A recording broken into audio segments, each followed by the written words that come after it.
السلام عليكم، مرحبا بجميع متتبعينا الافاضل. نتمنى تكونوا بخير وعلى خير. متواجدين الان بالمقفل، النقطه الحدوديه الفاصله بين ولايتي قالمه وسوق هراس كما تشاهدون، في انتظار وصول طواف الدراجات، الطواف الوطني.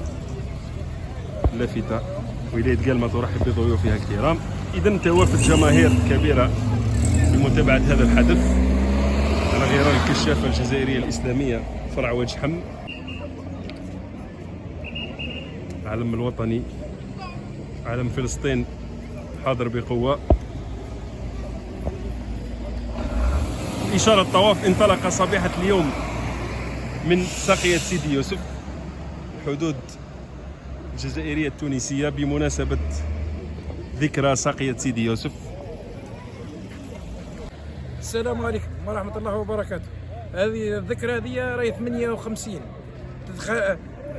تونس والجزائر دم نهار 58 ساحة دم، عاد تعرفوا شيء تاع تونس وتاع الجزائر خلط مع بعضها. واش تقول الضيوف اللي جايين من مختلف الجنسيات؟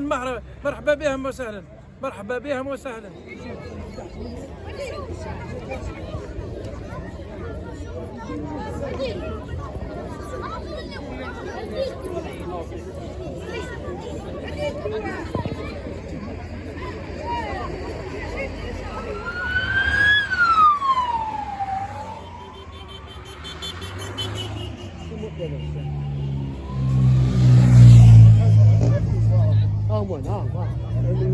اللحظة إذا وصول أولى المتسابقين